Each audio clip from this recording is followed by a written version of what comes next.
आज की इबादत में आप सभी का स्वागत है। परमेश्वर का धन्यवाद हो कि उन्होंने एक बार फिर हमें मौका दिया कि हम आप सबसे मिल सकें।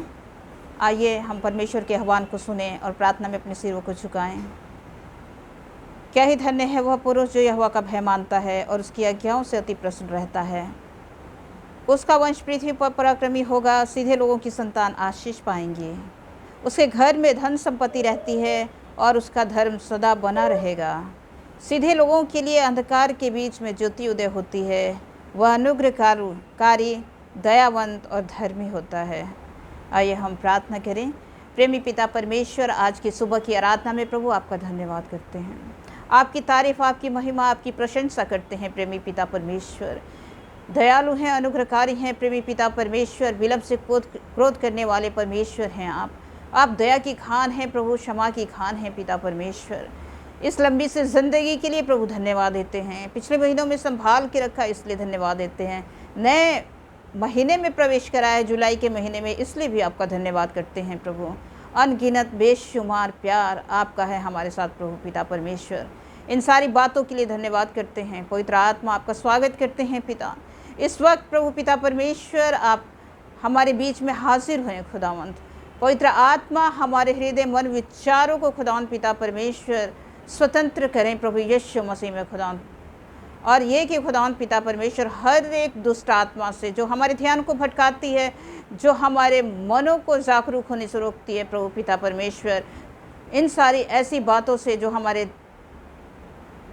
हमसे प्रभु पिता परमेश्वर हमारे सामने लाती है और हमारे ध्यान इधर उधर चल जाते हैं। इसलिए प्रार्थना करते हैं प्रभु जी कि हम पूरे तन से, पूरे मन से, पूरे ध्यान से प्रभु पिता परमेश्वर आपसे मिलाप करें, आपसे बातचीत करें, आपकी उपासना करें प्रभु पिता परमेश्वर। ओ खुदावंत पिता परमेश्वर, आत्मा को ना बुझाएं प्रभु पिता परमेश्वर। वो जागरूकता, वो जागृति खुदावंत पिता परमेश्वर पवित्र आत्मा के द्वारा बनी रहें। ओ खुदावंत पिता परमेश्वर, पवित्र आत्मा, ओ पिता परमेश्वर, आपका लाख लाख धन्यवाद हो प्रभु। ये प्रार्थना यीशु मसीह के नाम से पिता मांगते हैं, सुनिए और कबूल कीजिए, आमीन। आइए हम प्रभु की प्रशंसा में मिल करके गीत गाएंगे।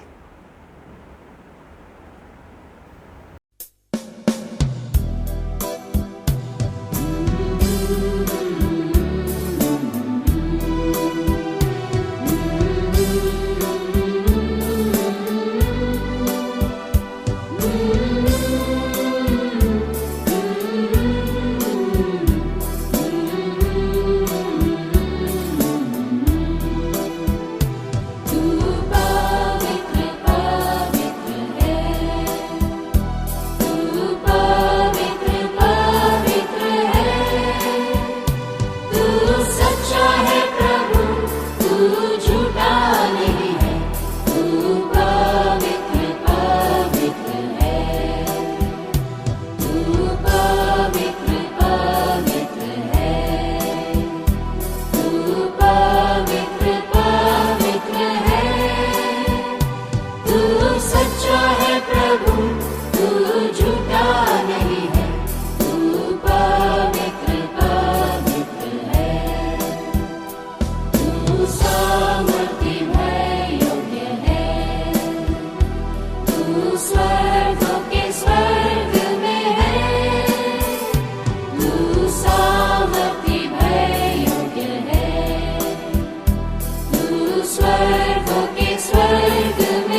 हम पढ़ेंगे भजन संहिता 35:11 से 28।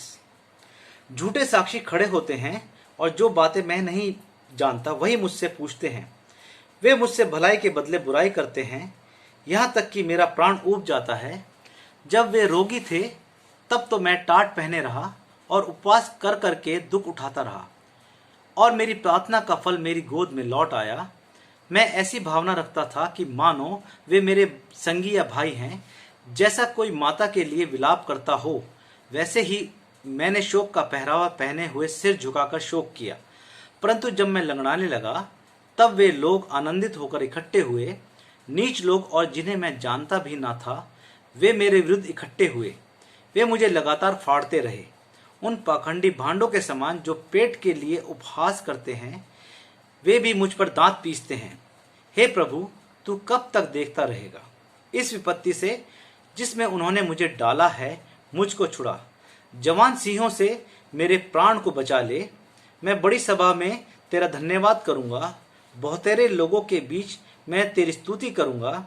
मेरे झूठ बोलने वाले शत्रु मेरे विरुद्ध आनंद ना करने पाए। जो अकारण मेरे बैरी हैं, वे आपस में नैन से नैन ना करने पाए, क्योंकि वे मेल की बातें नहीं बोलते।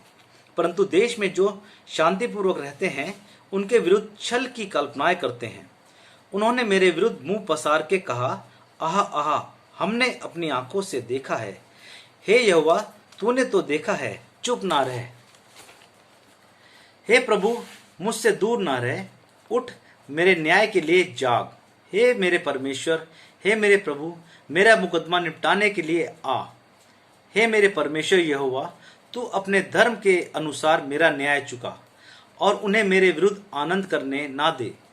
वे मन में ना कहने पाए, आहा, हमारी तो इच्छा पूरी हुई। वे यह ना कहें, हम उसे निगल गए हैं। जो मेरी हानि से आनंदित होते हैं, उनके मुंह लज्जा के मारे एक साथ काले हों। जो मेरे विरुद्ध बड़ाई मारते हैं, वे लज्जा और अनादर से ढप जाएं। जो मेरे धर्म से प्रसन्न रहते हैं, वे जय जयकार और आनंद करें और निरंतर कहते रहें, यहोवा की बड़ाई हो, जो अपने दास के कुशल से प्रसन्न होता है। तब मेरे मुंह से तेरे धर्म की चर्चा होगी और दिन भर तेरी स्तुति निकलेगी। यह परमेश्वर का वचन है। परमेश्वर के वचन के पढ़े और सुने जाने पे आशीष हो। आज का वचन है और ये है कि परमेश्वर के सत्य को अस्वीकार कर मनुष्य आत्मिक संकट में पड़ सकता है। आज का थीम है मसीह में प्रिय भाई तथा बहनों कि परमेश्वर के सत्य को अस्वीकार करके मनुष्य आत्मा का जोखिम उठा सकता है, आत्मिक संकट में पड़ सकता है। और जैसा कि वचन में बताया गया, हमने सुना बड़े ध्यान के साथ में, बहुत ही अच्छी बातें इसमें लिखी गई हैं, बताई गई हैं और हमें परमेश्वर अवेयर करते हैं। परमेश्वर की बात सुनना बहुत ज़्यादा ज़रूरी है हमारे जीवन में। उसके सत्य को स्वीकार करना बहुत ज़्यादा ज़रूरी है हमारे जीवन में। यीशु मसीह है कौन? परमेश्वर है कौन? पवित्र आत्मा है कौन? है कौन? वो हमारा सृष्टि करता है, वो हमारा उद्धार करता है, जीवन दाता हैं वो हमारे प्रभु यीशु मसीह। पवित्र आत्मा हमारी अगुवाई करने वाले हैं, हमारे सृजनहार हैं। इसलिए हमें सत्य को स्वीकार करना है। और सत्य के बारे में लिखा हुआ वचन में कि सत्य तुम्हें स्वतंत्र करेगा। सत्य के कारण अगर हम ओल्ड टेस्टामेंट में देखते हैं तो बहुत सारी बात लिखी गई। यूसुफ को उसके भाइयों ने बेच दिया सत्य के कारण। सत्य के कारण डैनियल को सिंहों की मान में डाला गया। सत्य के कारण योना को मछली के पेट में डाला गया। सत्य के कारण यीशु मसीह को 30 चांदी के टुकड़ों में बेच दिया गया। सत्य के कारण स्तिफनुस को पथरवाह कर दिया गया। सत्य के कारण यीशु मसीह के चेलों को शहीद होना पड़ा। तो तमाम सत्यता की बातें हैं, लेकिन एक सत्य ये भी है कि प्रभु यीशु मसीह को परमेश्वर ने भेजा, अपने एकलौते पुत्र को इस जगत में भेजा। यूहन्ना 3 में लिखा हुआ उस सत्य के बारे में, और वो सत्य की गवाही देने के लिए प्रभु यीशु मसीह आए थे। हमारे और आपके लिए वो इंसान बन गए। राजाओं का राजा, प्रभुओं का प्रभु, हमारा सृष्टिकर्ता अपना सारा कुछ छोड़ करके उन्होंने मानव रूप धारण कर लिया। स्वर्ग राज्य छोड़ करके पृथ्वी पर आ गए। हम पापियों के बीच में आ गए। हमसे इतना उन्होंने प्रेम किया। एक साधारण से फैमिली में वो पैदा हो गए प्रभु यीशु मसीह। ये है उनकी दीनता, ये है उनकी महानता। हमें बचाने के लिए हमारे जैसा बन गए प्रभु यीशु मसीह। पापी नहीं बने, उद्धार करता थे, तभी तो हमें नजात मिला उनके द्वारा। यूहन्ना 3:16 में लिखा हुआ, क्योंकि परमेश्वर ने जगत से ऐसा प्रेम किया कि उन्होंने अपना इकलौता पुत्र दे दिया, ताकि जो कोई उस पर विश्वास करे, अर्थात यीशु मसीह पर, वो नष्ट ना हो परंतु हमेशा की ज़िंदगी को पाए। तो मसीह में प्रिय भाई तथा बहनों, यहाँ पर पहली बात हम देखते हैं परमेश्वर का दान। परमेश्वर का दान देखते हैं कि उन्होंने अपने इकलौते पुत्र को भेजा, प्रभु यीशु मसीह को। किस लिए भेजा? क्योंकि इस जगत को प्यार करते थे, हमें बचाने के लिए भेजा। उन्होंने इस पूरे समाज से, समुदाय से प्रभु यीशु मसीह ने, परमेश्वर ने प्रेम किया है। एक ऐसा प्रेम जो इंसान नहीं कर सकता। एक बहुत बड़ा उसकी जो मात्रा है, प्रेम की मात्रा जो है, ऐसा मतलब एक बहुत बड़ी मात्रा में परमेश्वर ने प्रेम किया और ये एक बड़ा कार्य किया कि प्रभु यीशु परमेश्वर ने एक सबसे बड़ा दान दिया और अपने पुत्र का दान दिया। और प्रभु यीशु मसीह सलीब पर चढ़ाए गए, मारे गए और तीसरे दिन जी उठे, ताकि वो हमें जीवन दे सके। वो है जीवित परमेश्वर, वो है परमेश्वर का दान, और इस सच्चाई को हम झुठला नहीं सकते। और 40 दिन के बाद फिर उनका, जब 3 दिन के बाद पुनरुत्थान हुआ और फिर वो स्वर्ग में चले गए और वो दोबारा वापस आएंगे। इस बात पे हमें यकीन करना है, हमें विश्वास करना है कि परमेश्वर सत्य हैं। उस सत्य को यीशु मसीह ने पृथ्वी पर जाहिर किया है और सत्य से ही हमारा उद्धार है, सत्य से ही हम स्वर्ग जा सकते हैं। यीशु मसीह वो रास्ता है। तो उस सत्य को हमें अस्वीकार नहीं करना है, जैसा कि यहूदियों ने किया, गुरुओं ने किया, फरीसियों ने किया, शास्त्रियों ने किया और लोगों ने किया। अभिलाषा में फंस करके उस सत्य को स्वीकार करना नहीं चाहते थे। जैसे कि मरकुस के इंजील में लिखा हुआ है कि वो कहते थे कि ये दुष्ट आत्मा की सहायता से दुष्ट आत्माओं को निकालता है लोगों में, महाजबूल की सहायता से ये दुष्ट आत्माओं को निकालता है। और एलिगेशन प्रभु यीशु मसीह पर लगाए और उन्होंने उसको स्वीकार नहीं किया। उद्धार देने के लिए प्रभु यीशु मसीह आए थे, उस उद्धार को उन्होंने स्वीकार नहीं किया। जिन्होंने प्रभु को ढूंढा, जो वाकई में जिनकी आत्मिक आंखें खुली हुई थी और जो चाहते थे उद्धार प्राप्त करना, उन्होंने उद्धार को प्राप्त किया। प्रभु ने उनका उद्धार किया। महसूल लेने वाला मत्ती, वो प्रभु को ढूंढ रहे थे, उद्धार को ढूंढ रहे थे। प्रभु यीशु मसीह उनके पास पहुंच गए। जगह यीशु को ढूंढ रहे थे, देखना चाहते थे, प्रभु उनके पास पहुंच गए। हम ढूंढेंगे तो वो आएगा, हम उद्धार चाहेंगे तो हमारा उद्धार होगा। तो मसीह में प्रिय भाई तथा बहनों, प्रभु यीशु मसीह जगत का उद्धार करता है, हमारा उद्धार करता है। धर्मी सूबेदार जो कुरनेलियुस था, उन्होंने भी उद्धार प्राप्त किया। दरोगा जो रोमी एम्पायर थे, रोमी जो अधिकारी थे, पौलुस थे, उन्होंने भी उद्धार को प्राप्त किया। सामरी स्त्री ने उद्धार को प्राप्त किया, पूरा सामरिया ने उद्धार प्राप्त किया। हमारे प्रभु यीशु मसीह उद्धार करता है। इस चीज़ को मानना है, ये सत्य है, इसको हम अस्वीकार नहीं कर सकते। बाइबल की बातों को हम अस्वीकार नहीं कर सकते। तो इस तरीके से हम देखते हैं कि पहला प्रभु परमेश्वर ने एक बहुत बड़ा दान दिया प्रभु यीशु मसीह को हमारे लिए, कि वो क्रूसीफाई हुए। और दूसरी चीज़ कि मसीह का जो कार्य है, उद्धार का कार्य है, उसकी उद्धार की योजना हम सब जानते हैं। तीसरी बात, पवित्र आत्मा का कार्य जो है वो जिलाना है। निकोदेमुस जो आत्मिक तौर पर मरे हुए थे, वो जिलाए गए।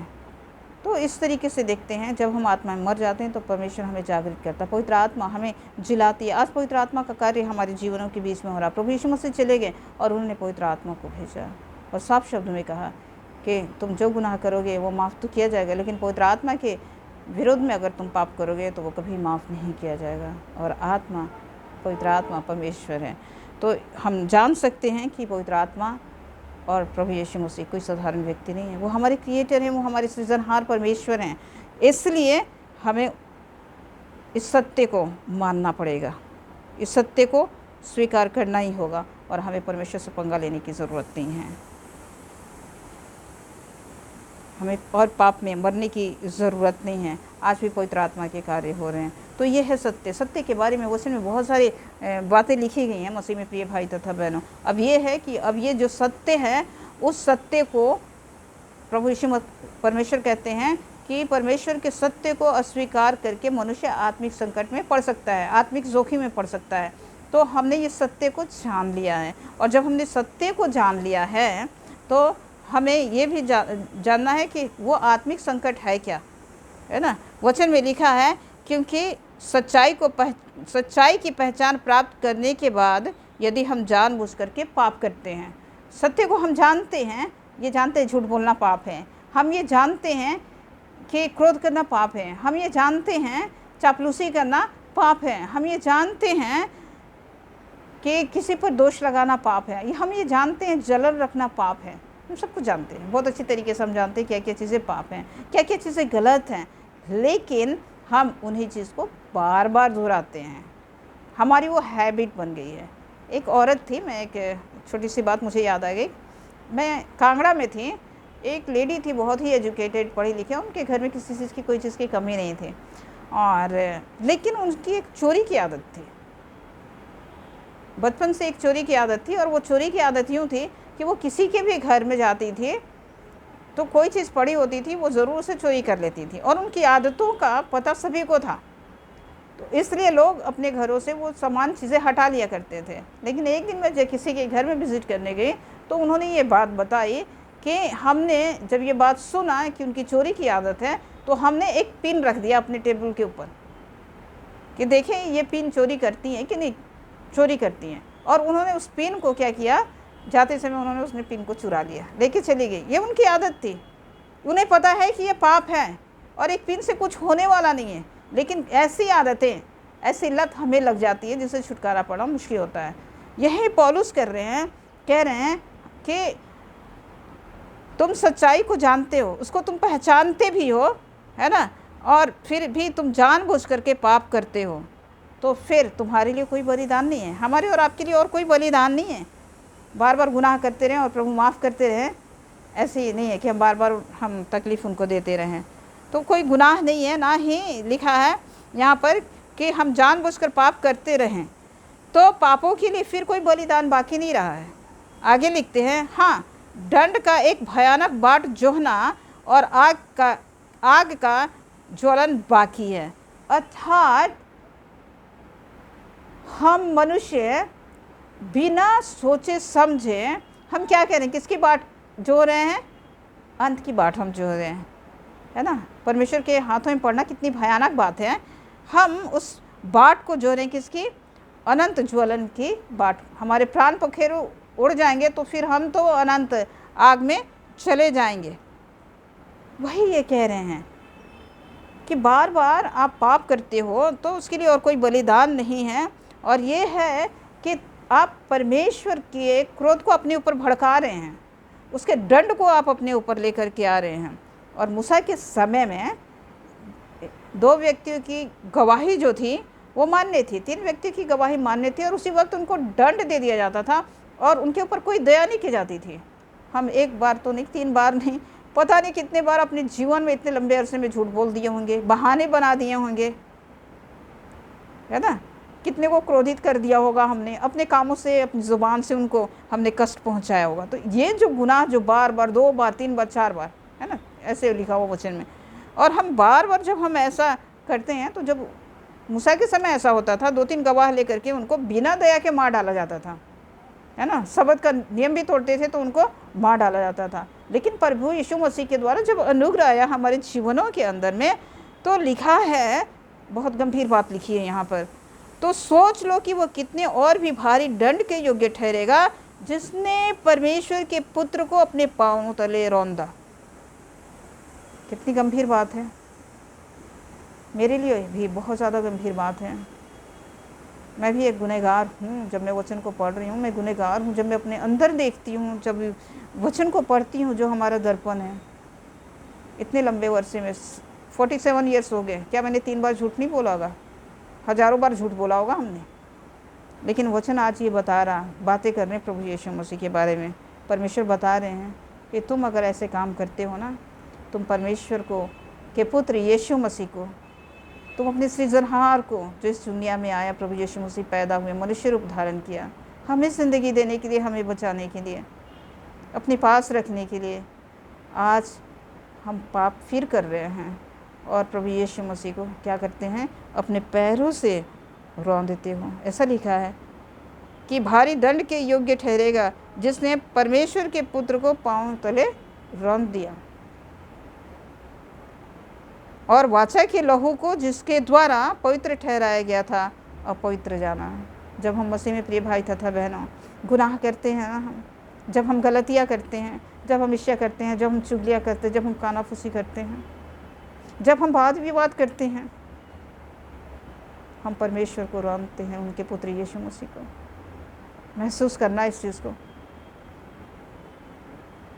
सब लोगों ने रौंदा नहीं था उस समय यीशु मसीह को, लेकिन आज हकीकत को जानते हुए, पापों की क्षमा प्राप्त करते हुए भी वो हमारे साथ भलाई करते हैं, रोज़ जीवन दान देते हैं, और हम उसके वचन को पैरों से रौंदते हैं,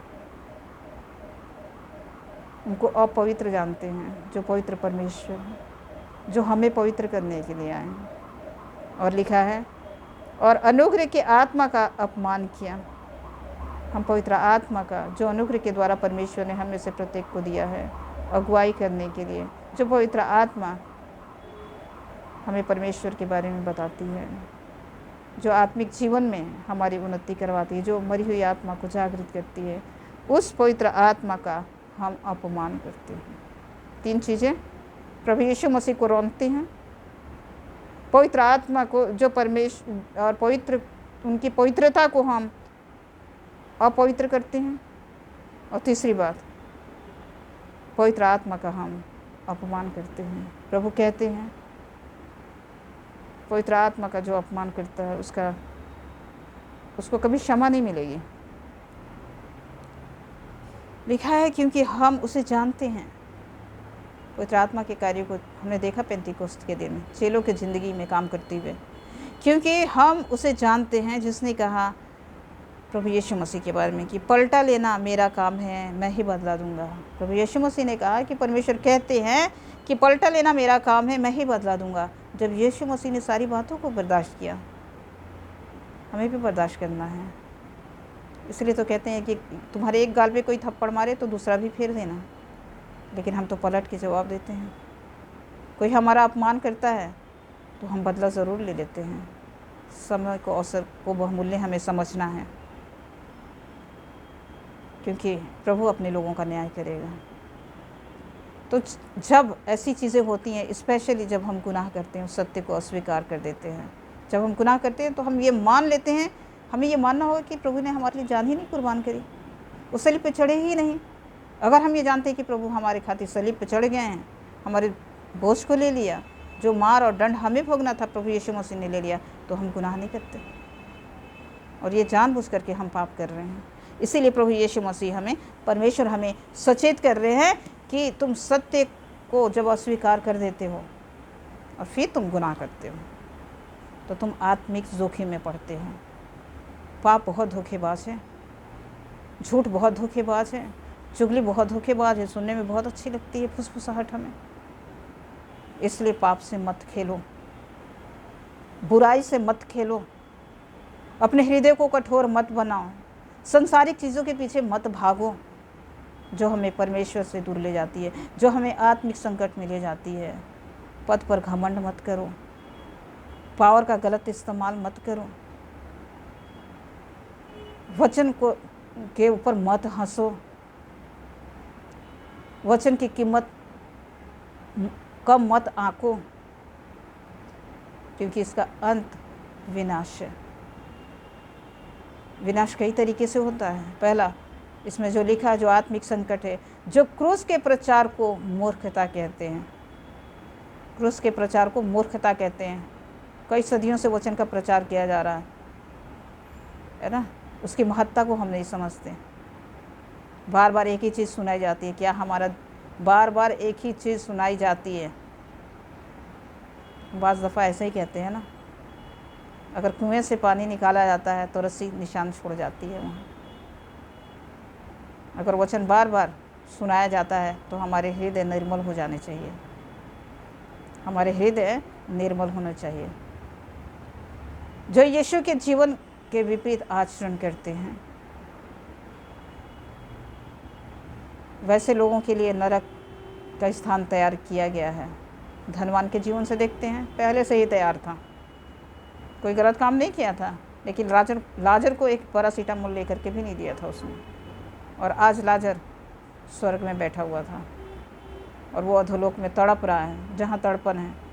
प्रकाशित वाक्य में उस तड़पन का जिक्र किया गया है, उस नरक को तैयार किया गया है। वो नरक जहाँ जीवन और है, चेतना है, उसको होश आ गया और उसने बोला कि लाजर को इब्राहिम भाई भेज दो, ताकि मेरे जो 5 भाई हैं ना यहाँ ना आए, जिस लोक में मैं हूँ इस लोक में ना आए, वो ये तकलीफ़ें ना भोगे। जो तड़पन है उस तड़पन का जिक्र किया गया है। मैं परमेश्वर के वचन में से उस तड़पन के बारे में बताती हूँ।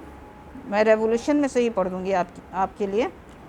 प्रकाशित वाक्य उसका 20 अध्याय उसका 10 और 14 आयत। यहाँ यूँ लिखा हुआ है, उनका भरमाने वाला शैतान आग और गंधक की झील में, जिसमें वह पशु और झूठा भविष्यद्वक्ता भी होगा, डाल दिया जाएगा, और वे दिन रात युगानी युग पीड़ा में तड़पते रहेंगे।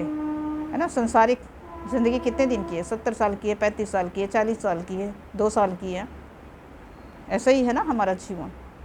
तो वहाँ पे तो तड़पन अनंत काल के लिए होगा, युगानी युग तड़पते रहेंगे।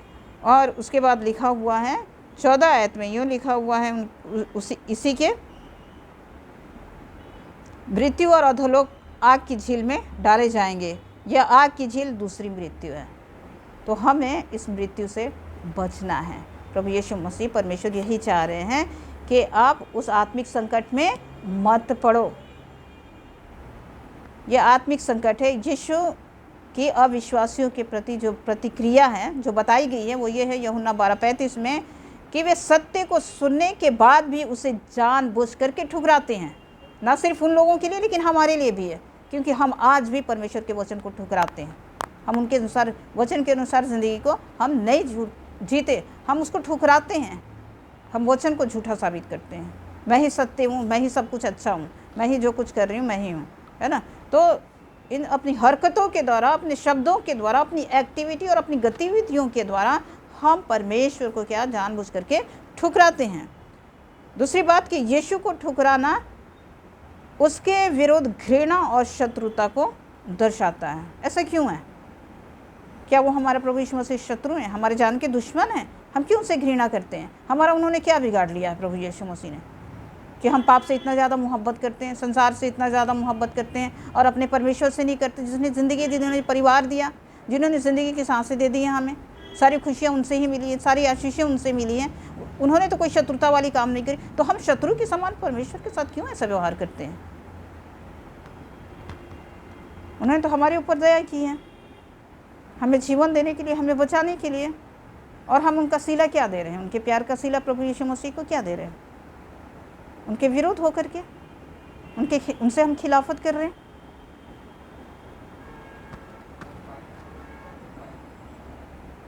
क्या आप और मैं प्रभु यीशु मसीह का अब भी विरोध करेंगे, या फिर हम उनकी इच्छा के अनुसार ज़िंदगी को जिएंगे? संसारिक चीज़ों के पीछे अपना आनंद हमें ढूंढने की ज़रूरत नहीं है। संसारिक चीज़ों के पीछे भागने की ज़रूरत नहीं है। हमारा घर, हमारा परिवार, हमारा संसार, हमारा ये, हमारा वो, कुछ नहीं साथ जाना है। ये सब हमें परमेश्वर के खिलाफ ले जा रहे हैं, विरुद्ध ले जा रहे हैं। ये भ्रम में हम पड़े हुए हैं। शैतान ने हमें भ्रम में डाला हुआ है। संसारिक चीज़ों में आनंद मत ढूंढो, और संसारिक चीज़ों के कारण अपना हृदय मत कठोर करो। परमेश्वर से प्रेम करो, नम्र करो, निर्मल बनाओ। यीशु मसीह को थामे रहो। जब हम यीशु मसीह को थाम लेंगे तो हम आत्मिक संकट से बच जाएंगे और परमेश्वर को भी खुशी मिलेगी। परमेश्वर इस वचन के द्वारा हम सबको बहुत आयत की आशीष प्रदान करे। आमीन। आइए हम धन्यवाद की प्रार्थना करें। प्रेमी पिता, धन्यवाद प्रेमी पिता परमेश्वर, धन्यवाद करते हैं आज के वचन के लिए आपके प्रभु, कि आपने अगुवाई करी है, बातचीत करी है खुदावन। कांग्रीगेशन के सारे लोगों के लिए प्रभु पिता परमेश्वर धन्यवादित हैं। ये प्रार्थना यीशु मसीह के नाम से पिता मांगते हैं, सुनिए और कबूल कीजिए। आमीन। आइए हम एक और प्रभु यीशु मसीह का भजन गाएंगे, और इस भजन के बाद हम एक आखिरी प्रार्थना में जाएंगे।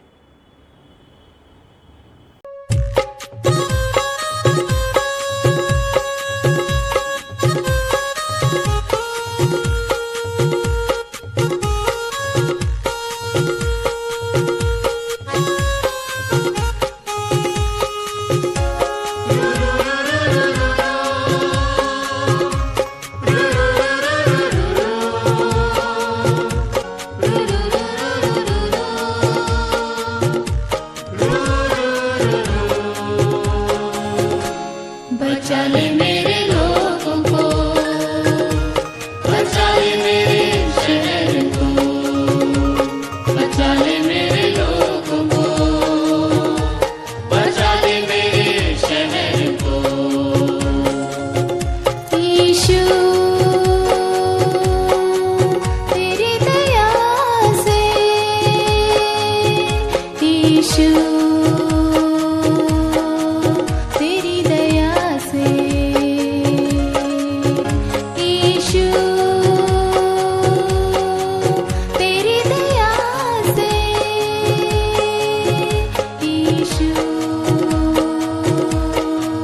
तेरी दया से।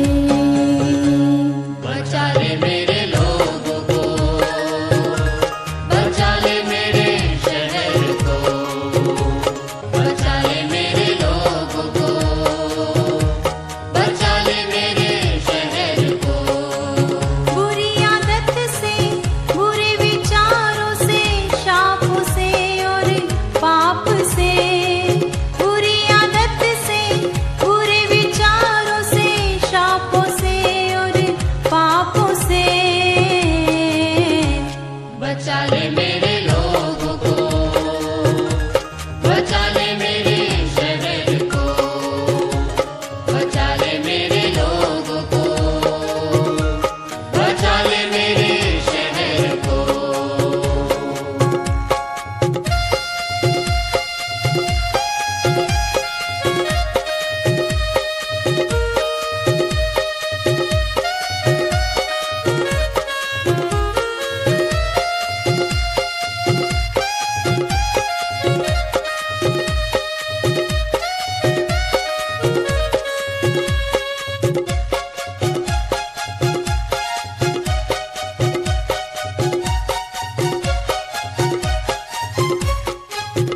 तू भेज यहाँ बेदार खुदा मेरे लोगों में,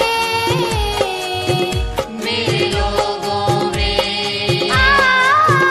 तू भेज यहाँ बेदार खुदा मेरे लोगों में, मेरे लोगों में। तू भेज यहाँ बेदार खुदा मेरे शहर में, मेरे शहर में।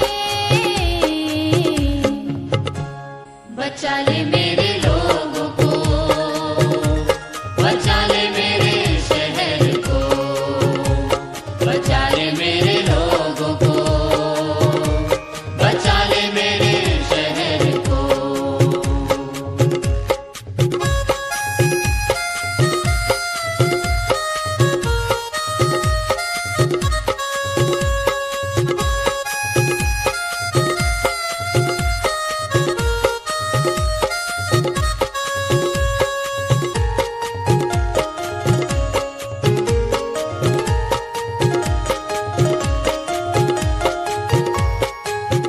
तू भेज यहाँ तेरी आत्मा खुदा मेरे लोगों में,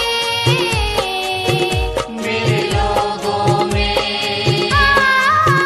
तू भेज यहाँ तेरी आत्मा खुदा मेरे शहर में, मेरे शहर में।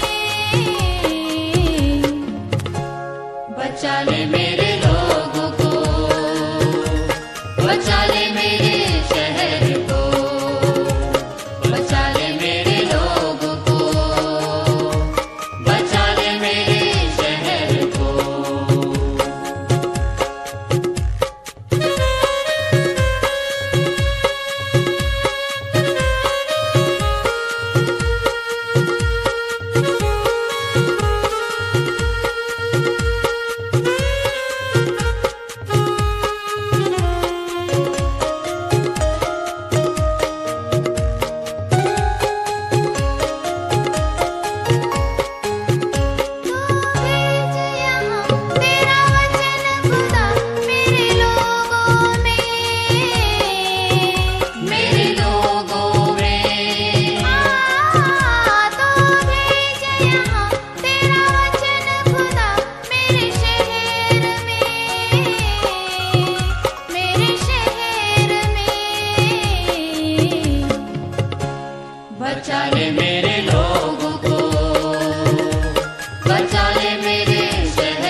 यीशु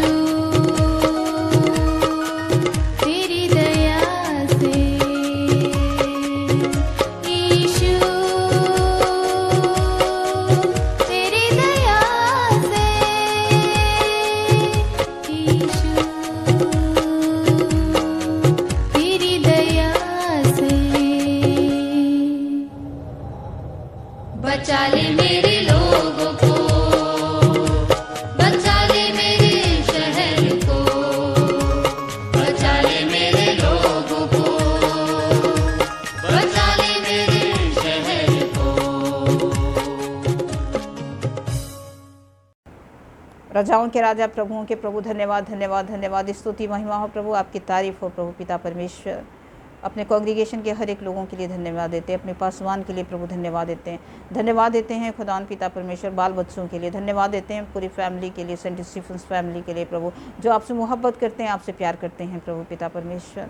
आप हैं जो दिल को सुकून देते हैं, आप हो परमेश्वर खुदा जो आत्मिक जागृति को बनाए रखते हैं प्रभु पिता परमेश्वर। इस पैंडेमिक समय में अपने अपने घरों में हैं और आत्माएं प्रभु जी सो रही हैं खुदान पिता परमेश्वर। हम चाहते हैं आप जगाते रहें प्रभु पिता परमेश्वर, ताजगी बनी रहे खुदान पिता परमेश्वर, फ्रेशनेस प्रभु पिता परमेश्वर आता रहे हमारे जीवन में, और ये आपके अनुग्रह और दया के द्वारा ही होगा प्रभु पिता परमेश्वर।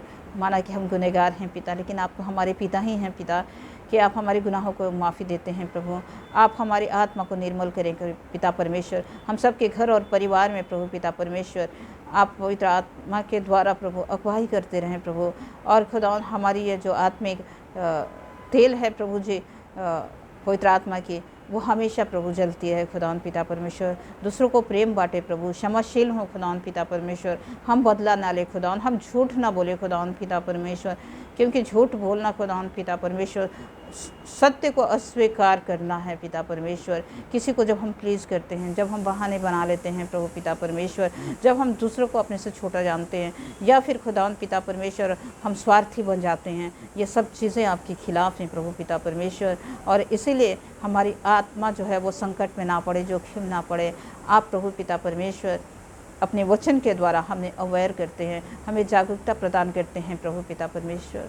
धन्यवाद खुदावन पिता परमेश्वर। हम क्षमा चाहते हैं प्रभु पिता परमेश्वर कि हमने पिछले हफ्ते में खुदावन पिता परमेश्वर, आज के दिन में भी प्रभु पिता परमेश्वर, जाने और अनजाने में प्रभु पिता परमेश्वर अगर आपको रौंदा है यीशु मसीह अपने पैरों से, और पवित्र किया है आपकी अपवित्र किया है आपकी पवित्रता को, और पवित्र आत्मा के अनुग्रह को प्रभु पिता परमेश्वर हमने कुछ गलत बोला है तो उसके लिए हम क्षमा चाहते हैं।